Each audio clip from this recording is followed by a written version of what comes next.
You say you are morally obligated to do remarkable things. Why?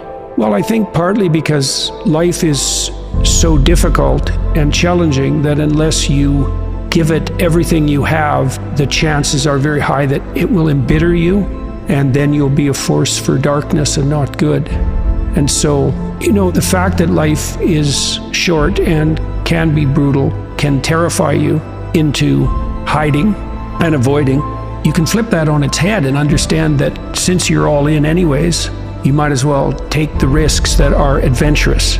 There isn't anything more adventurous than the truth. So why is that a moral obligation? Well, if you hide and you don't let what's inside of you out, and you don't bring into the world what you could bring, and you become cynical and bitter, you will start doing very dark things. Not only will you not add to the world what you could add, but you'll start being jealous of people who are competent and doing well and work to destroy them. So that's the pathway to hell. Really. We need to separate out the distinction between fantasy and delusion. You do have a fantasy about the future. So you have to provisionally map the future. That's what a plan is. That doesn't make it a delusion. Like, it becomes a delusion when the map bears no relationship to the underlying territory. So if you have a strategy for the future, maybe let's say that your strategy for the future is that you have 5 million YouTube subscribers in 3 years. Well, you have no evidence of the strict sort that that's how it's going to be, because anything could happen between now and 3 years from now, let's say. But there's no reason to call that a delusion.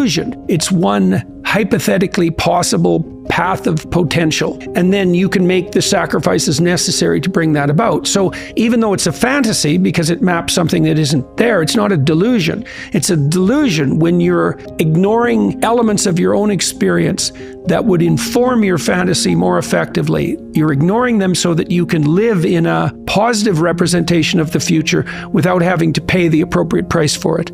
The ultimate ideal is also the ultimate judge, because the ultimate ideal is something against which you fall far short. And that might be so painful that you can barely stand it. But then what you do is two things, I suppose, is you lower the ideal and you raise your estimation of your potential. And what do I mean by lower the ideal? Well, if you're comparing yourself to someone or even to a future self, and the gap is so painful that it paralyzes you, then you've created a dragon that you don't have the tools to master. And so what you have to do is you have to scale the dragon down to size. And you want to scale the dragon down to size until it's a size that you are willing to move toward, however small that is. Now, if you're here and your ideal is here and that gap is unbearable, then you reduce the gap and you reduce the gap. And you're going to have to do that anyways, because you're not going to move from where you are to perfect in one fell swoop, right? There's going to be incremental steps. So you have to fill in that hierarchy of progression with a high enough resolution representation so that you can start to move forward. There's another gospel comment that's very interesting. It's called the Matthew principle. And the Matthew principle is, to those who have everything, more will be given, and from those who have nothing, everything will be taken. Now, it's brutal because it implies that reality works like this. When you're moving up, you go like this, right? And that's pretty nice. That's a lot better than this. But when you're going down, you go like that, right? It's like downhill, cliff. Okay, so you want to avoid the downhill path. Well, if the uphill path is like this, which is like exponential, let's say, or geometric, then what that means is that it doesn't matter how big the first steps you take uphill are, even if they're trivial, even if they're shameful in their size, because you're so useless. If you're disciplined in that, you'll speed up extraordinarily rapidly. And so that's the good news, you might say, is that you can take very small steps, even ones that might be shameful in their size, and you have to admit that to yourself. But once you get the ball rolling, it doesn't roll in a linear fashion, it rolls in a geometric fashion. And this is a really good thing to know, because it can take the sting out of the realization of your own stupidity. It's like, everybody has their weak sides, let's say, things they're embarrassed about. When I first started going to the gym, I was like 23, and I think I weighed 135 pounds, and I was 6'1", very, very thin, 27-inch waist, something like that. And I smoked like mad, and I drank too much. Like, I wasn't in good shape. The first attempts forward I took in the gym, I went to this swimsuit class. Jesus, it was me and this like really fat guy, young guy, probably not in any worse shape than me, and like 7 old women over 70, and they could outswim me. Like, it was pretty damn humiliating. And so I did a semester of that and got myself in somewhat better shape. And then I started to go to the gym to work out, to lift weights. And that was also rough because, you know, I'd be underneath the bloody bench press trying to lift 75 pounds off the rests. And, you know, some muscle-headed bastard would come over and tell me how to do it. And it's like, yeah, thank you. But you know, it's embarrassing, and lots of times people won't do things like go to the gym because they're so embarrassed about how they look or what sort of shape they're in, and it's a pain to start at the bottom, but you start at the bottom where you're weak. And if you want to rectify what's weak, you have to accept the fact that you're at the bottom and that the first steps are going to be painful. You know, it took me about 3 years, but I stopped smoking, and then I stopped drinking, and I gained 40 pounds of muscle in like 3.5 years, something like that. I basically had to stop doing that because I had to eat like 6 times a day. It was crazy. But I got a lot more physically confident and a lot more coordinated. But the point of all this is, if you're going to rectify your weaknesses, you have to admit your insufficiency to your own shame. Now, if the gap between you and your ideal is so great that it paralyzes you, you shrink that. Things will beckon to you and call to you, and you'll have intuitions about which pathway to take. And you will, in all likelihood, follow those, because what else do you have? You have these orienting instincts. This is another reason why you don't lie. Because if you lie and you practice lying, you pathologize your instincts. And then your intuitions lead you wrong.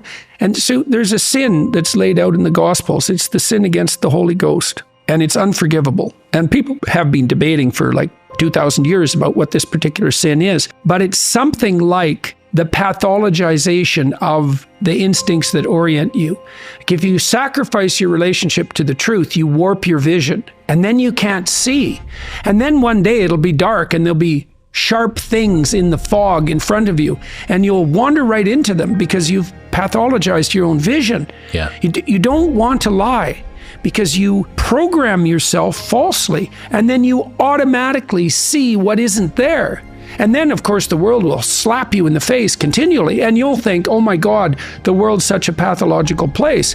When the truth of the matter is that, no, you just keep running into things that you refuse to see. And then you think, well, the world's made of nothing but obstacles. It's like, well, you put the obstacles in your own path, and you did that by developing these complex, self-serving delusions, a story that you tell other people about who you are that isn't true. You're trying to lay out a map that bears no relationship to reality, and you keep wondering why you wander off the path and into a pit. It's like, well, how could it be otherwise? People have commented to me many times about my bravery, and I don't like that. It's not right. I'm afraid of different things than the typical person. Maybe that's a good way of thinking about it. I'm way more afraid of the consequences of saying something that's false or wandering off the appropriate path than I am of whatever consequences might come for saying what I believe and doing what I believe to be the case. I'm way more afraid of that. You know, I've been reading the Gospel of St. Matthew. I'm writing a book at the moment called We Who Wrestle with God. And one of the things Christ says to people continually is to not damage their vision, is to not that's the best way of putting it. Don't occlude your eye. You can see what's in front of you if you're willing to see it. And if you're willing to see it, many of the terrible obstacles in life, you can just walk around. But if you blind yourself purposefully to follow your own narrow, self-serving delusion, you're going to run into terrible things and terrible people and the terrible part of your own soul all the time. That's what you should be afraid of. You can't be isolated, alone, without responsibility, and pursuing your hedonistic nonsense and not be insane and miserable. Those are all the same thing, right? And so, it's got to the point, I've said things that have made me somewhat unpopular, like it's very difficult for people to mature until they have a child. You find a huge part of what you are in that relationship. It makes you responsible, makes you grow up. It gives you the opportunity to mentor someone. You have someone around who's more important than you. Well, that's part of being mentally healthy. It's a huge part of it. This enterprise that I've helped put together, Alliance for Responsible Citizenship, we're trying to put forward a model of governance. It's called a subsidiary model. And the idea is that people have multiple social roles that scale. There's you should take care of yourself, integrate yourself, which means you can conduct yourself properly across the medium to long run. You're self-sustaining. Then you can maybe extend that to your partner, and then to your family, and then to your local community, and then to broader communities as you become more and more competent and able to take on that responsibility. That's the alternative to isolated hedonic slavery. You're slave to your own whims. And it's the alternative to tyranny, because if you take on all that responsibility, you don't have any need for someone to govern you. It's truly the case that your sanity is the concordance between you as an individual and the world. That's the sanity. You're distributed out into the world, and you should be, and you want to be. That's where the adventure is. You want to be solipsistic? The solipsistic porn masturbator. Jesus, it's no wonder you'd be aimless and miserable. Well, God, it's so pathetic. Why am I so unhappy? It's because you think about yourself. Oh, no, you think about the lowest impulses in yourself all the time. That's why you're miserable. People exist in a sacrificial relationship to the world. What does that mean? It seems to mean something like human beings are aware of their extended self. You know you're going to be around tomorrow and next week and next month and next year and 5 years from now and 10 years from now. Now it's less certain as you go out, but you do have the sense of yourself as something that stretches across the decades. Okay, and so what that means is that you have to conduct yourself in a manner that isn't merely immediate. You have to conduct yourself in a manner that will work across time. Now, how do people do that? They work. Work is a sacrificial gesture. So you work, by definition, virtually. Work is the sacrifice of the present for the future. I mean, maybe someone can come up with a better definition of work than that, but I don't think so. It's like you put in time and effort right now, even if it's something not what you'd like to be doing at the moment. You put in time and effort because you believe. What the hell does that mean? You believe it'll pay off. Well, is that a contract with the future? Is it a covenant? Because the relationship that the biblical corpus characterizes human striving is covenantal. It's a bargain. The bargain is you make the right sacrifices and they pay off. That's the bargain. Now, you might say, well, that's just part of the social contract, but the biblical corpus insists that it's deeper than that. It's built into the structure of reality itself. And that if you got the sacrifices right, the future would be paradisal.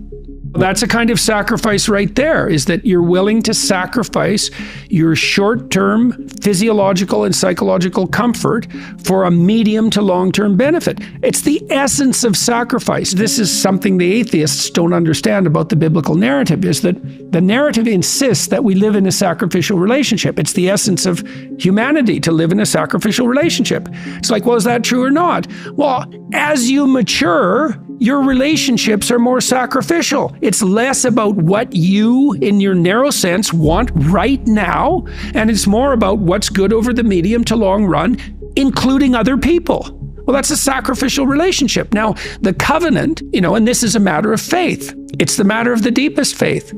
Are you willing to act out the proposition that the way to make the world reveal itself to you in its most positive guise is for you to adopt the most appropriate sacrificial relationship? Well, it's a big risk, isn't it? Because you have to give up everything. That's the deal. You give up everything that's low.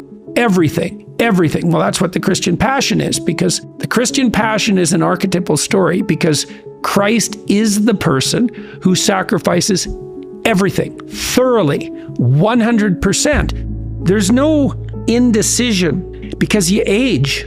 Like, you pay for your indecision. It's a decision. It's a decision to avoid, fundamentally. And part of the moral that's embedded in the story of Job and in the Christian passion is that you can master what you'll face. And maybe that's true. I mean, the clinical literature seems to indicate that it's true, because one of the things you do, if you're a competent clinician, is you look at what people are attempting to accomplish, and maybe that needs some retooling, but let's assume that they have a goal in mind that would work, right? You've talked it through with them strategically. They have a well laid out vision. Okay, now they're laying out the vision and they encounter impediments that stop them. And maybe they're impediments that make them afraid and paralyze them. And so then what you do is you decompose the impediment until you find a way they can advance that constitutes a genuine advance that they'll actually do. So what you do is you take the problem and you narrow it until they'll face it. Okay, then they face it. Then what happens? They get more competent. That's what happens. And then they get better at facing all problems. So they don't just learn how to deal with that specific problem.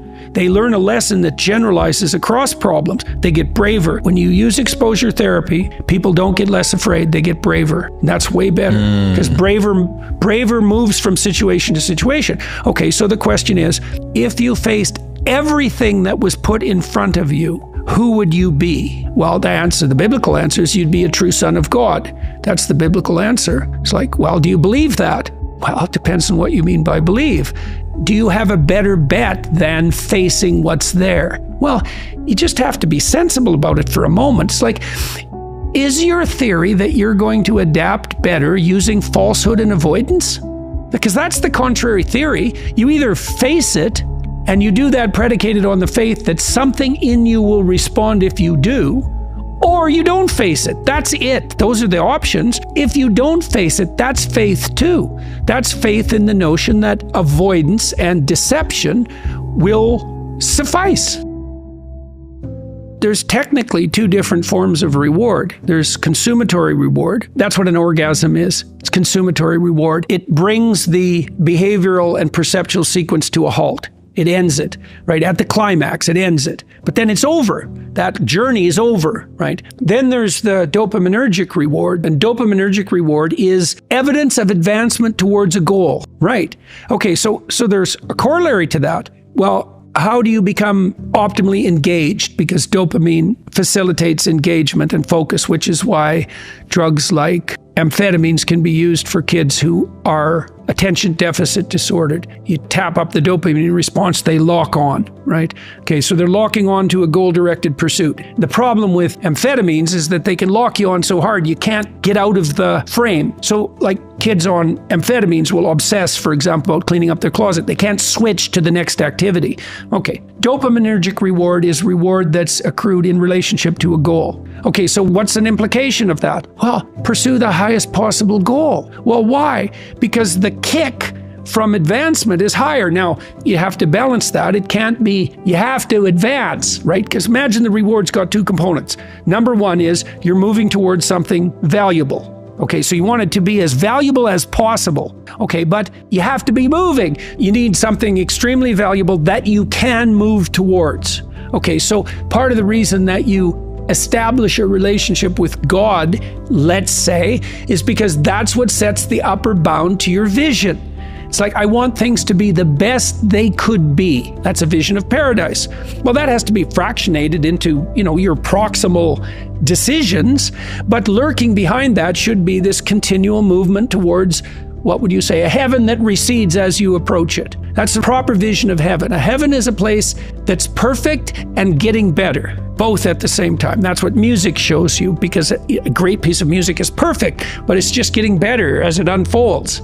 And you need that. This is part of the problem with a static utopian vision, something Dostoevsky criticized. If you gave people nothing but consummatory reward, he famously says, so that they can do nothing but sit in tubs of hot water, eat cake, and busy themselves with the continuation of the species, human beings would break that all to hell in a moment just so they have something interesting to do. If you run yourself through a disciplinary process, so you accomplish something, maybe you don't attain the goal you were aiming at, but you accrue a new way of looking at the world and a set of skills. Well, if you just keep doing that, you have multiple ways of looking at the world and more skill. Well, that's your storehouse of treasure. As you walk through life in your normal mode, things will call to you. And if you pursue them, they will take you deep. It doesn't really matter what it is that calls. What matters is that you pursue it and you pursue it to the depths. And as you pursue it to the depths, you will become transformed. And if you do that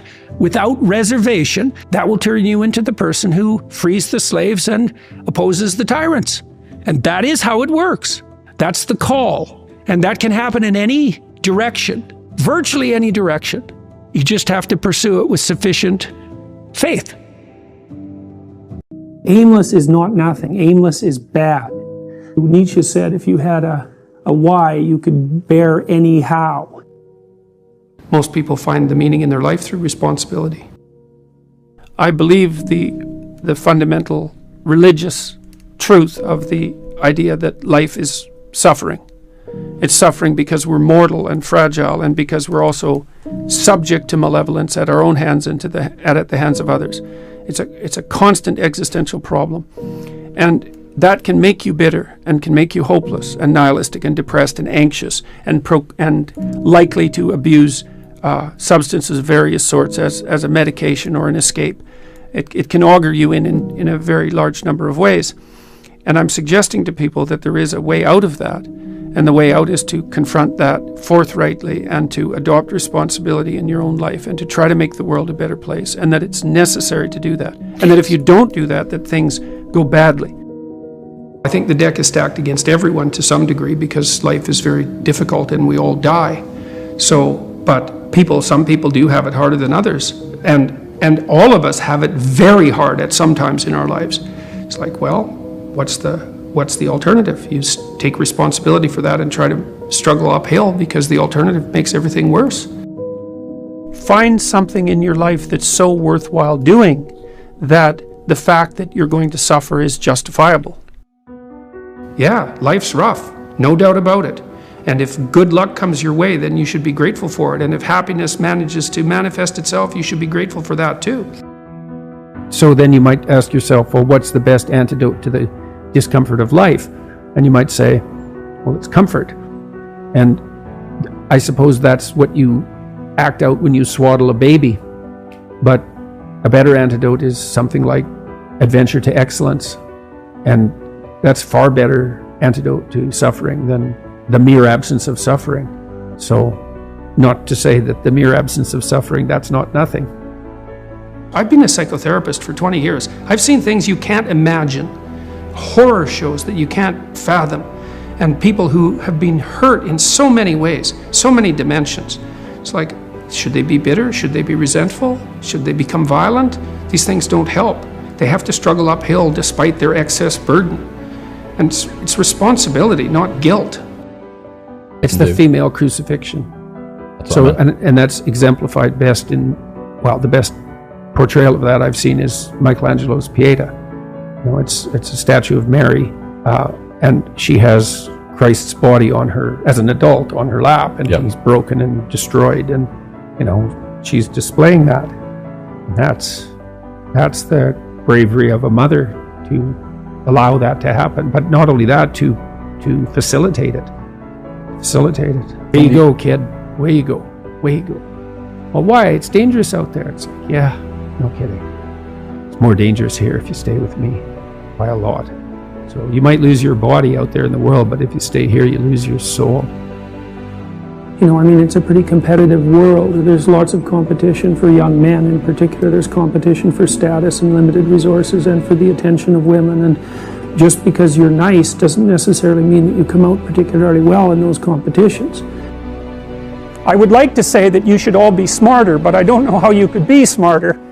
We don't know anything about how to improve intelligence, and I suppose we don't really know anything about how to improve industriousness either, but I can tell you that people who are industrious come up with a strategy for solving the problem that's ahead of them, and then they do whatever they can to stick to the strategy. And so, for example, if you sat down today or tomorrow for a couple of hours, 3 hours, and you filled in a Google Calendar, whatever you happen to use, with a strategy for studying and a list of when all your assignments are due and all of that, and when you're going to sit down and study, then you won't be in a position where you have to cram for 10 hours a day hopelessly right before an important exam. It's beautifully put that love is the highest ideal to reach for, and truth is... It's handmaiden. I thought about that for a long time, right? This hierarchy of ideal. And the thing about truth, that bitter truth, let's say, that cynical truth, is it can break the shackles of naivety. And actually, a burnt cynicism is a moral improvement over a blind naivety, even though one is in some ways positive, but only because it's protected, and the other is bitter and dark, but still bitter. But you're not done at that point, you're just barely started. I think optimally we exist to have something like a playful adventure, right? We're built for an optimal challenge. It's partly why we like to play, because in play you find an optimal challenge. It's almost like the definition of play. And so if you can organize yourself and the world optimally, then you have adventure. And maybe you have the adventure of your life. And if you can do that brilliantly, then you can do it in a spirit of play. That's what you need and want. I saw in endless repetition in my clinical practice and in my own private life, when my eyes were open, the consequences of not saying what was true. It's like whatever hell you might fall into by opening your mouth when you have something to say that isn't popular, it's nothing like the hell that you're going to envelop yourself in if you lose control of your own tongue and mind. And like I said, in my clinical practice, I never saw anyone get away with anything even once. And so all you have in a situation like that is what is the truth. Now, of course, you only have your approximations to the truth, but that's better than nothing. And so you need to be afraid of the right thing, and you should be afraid of contaminating your soul with deceit. That's what you should be afraid of. What happens is, garbage in, garbage out, the old programmer saying goes, and so you'll fill your head with nonsense and no one will call you on it except you, but you can still that voice if you try hard enough. You just wait until you get in real trouble. One day there'll come a point where you have to make a decision, and the decision is the difference between life and death, or worse, between someone else's life and death, or worse, between health and the suffering that's worse than death. And because you've compromised yourself to such a degree, you will not be able to rely on your judgment, and you will make the mistake you shouldn't make. And then you're done. And that will absolutely happen. Yeah, well, you set what's great against what's tragic. Yeah. What else could you possibly do? And so then you say, well, how do you find what's great in your own life? And part of that is you watch. It's like, when is it that I'm doing something that alleviates my suffering? Right? It's you have to ask that question to yourself honestly. One of the things you have them do is say, well, why don't you just watch for a week? Like, watch yourself like you don't know who you are, and just see when you're not quite as miserable. Yeah. And then let's see if we can figure out what it is about what you're doing in that situation that's lifting the gloom. It's like, okay, there's something in that that's curative, right? And that's something in that that's curative is related to, well, you might say your purpose. It's like maybe part of the reason you're depressed is because you're too isolated. Well, now we can work on that. So let's see if we can increase the amount of time you're spending with your friends by like 20%. Or maybe you need a couple of new friends. Or maybe you need to work on your comic material, because you can set that against the tragedy of life. This is, I think, why people are so obsessed in some sense with the search for fundamental meaning. This is a good story. So you can imagine two people laying bricks. They're building a gigantic wall, and the one person thinks, oh my God, this wall is going to take 100,000 bricks. I'm laying one at a time, and I'm wasting my life away, trivially adding to this gigantic brick wall. And what am I doing? This is absolutely miserable, brick by brick. And the other person thinks, in 300 years, this is going to be a cathedral. And so the person in the second state is doing exactly the same thing at a local level, laying bricks, but each brick is related to a very high goal. And that means the reward that's attendant upon the laying of the brick is proportional to the goal of the entire behavioral process. So if you're aimless and goalless, then you can't elicit any positive emotion. And if your goals are fragmented, which is also what happens if you're aimless or your goals lack unity, if your goals are fragmented, then no given behavioral manifestation can elicit any dopaminergic reward because it's not a step forward to anything desirable. One of the things, well, I did write about this in my first book, particularly about putting your house in perfect order. It's like, well, if you're lost, one of the things you can do is look around and see what direction you could take locally. Fix something. Find something that you could do that would make things better that you would do. And there's a humility in that too, because especially if you're in a low energy state, it's like, oh my God, I don't have enough energy to make dinner. It's like, do you have enough energy to put a fork on the table? And sometimes people are so depressed that that's really all they can do. Can you take a small step forward, no matter how small that is? Implement a micro routine, even something like washing a cup and putting it back in the shelf. And you know that's a good thing because you have a shelf and there's cups on it. You've already decided that's an appropriate way to live, is to have your coffee cups on a shelf. If you go ahead with cleaning out the cup and putting it on the shelf, then you've taken steps towards a valuable micro goal. You get a dopamine kick from that.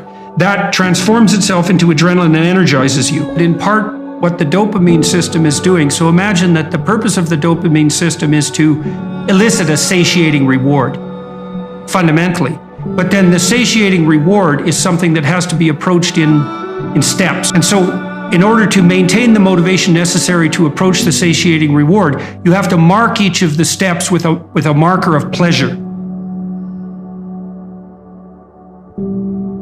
Small things are not small. You might have the cognitive appraisal that doing something local, like cleaning up your room, is small, but it's not obvious at all that that's the case. It's not that trivial to put your immediate surroundings in order. And it can easily be the stepping stone to putting things in order on a broader scale. In fact, it's probably the necessary stepping stone to do that. You can pat yourself on the back, especially if you're depressed, a little harder than you might otherwise by saying, you say, well, this is trivial, but I did it. It's like, no, if you're moving ahead, that's not small. You just keep doing that, you're going to get out of this paralyzed or retreat mode.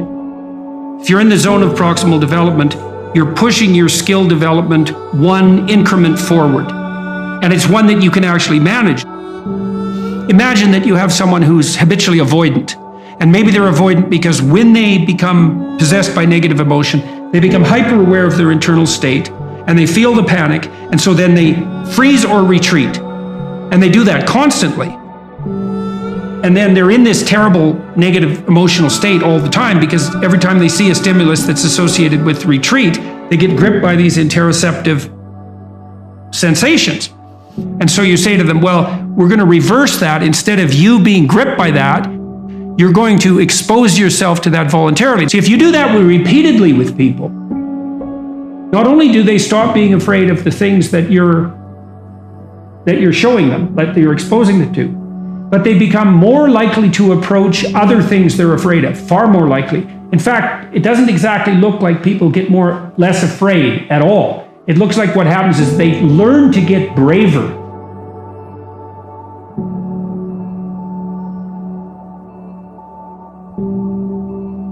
One of the cognitive phenomena that loads very heavily on neuroticism is self-consciousness. And so when you fall into anxiety, then there is this internal obsessiveness, which has to do with the panoply of sins in some sense. Which parts of me are malfunctioning and need to be eradicated? And one of the things I used to do with my socially anxious clients, so they would go into a social situation, often with eyes downcast, by the way, and they would be so intensely concentrating on their own internal sensations that they would fail to make eye contact with anybody they were talking to. And then they would be awkward because they weren't reading the cues they could have read if they would have only looked. And then the conversation would become disjointed.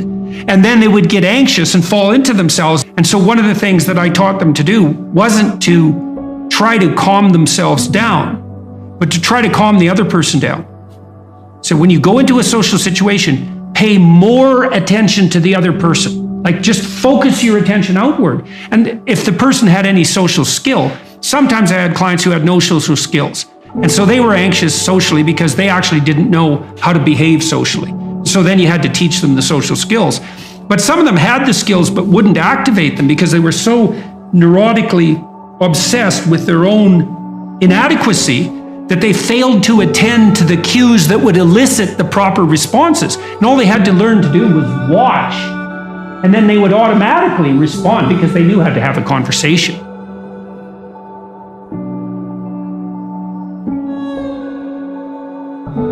See, the reason that socially anxious people are so interoceptive is it's involuntary, right? They get gripped by the negative emotion, and then that produces this intense, obsessive interoception.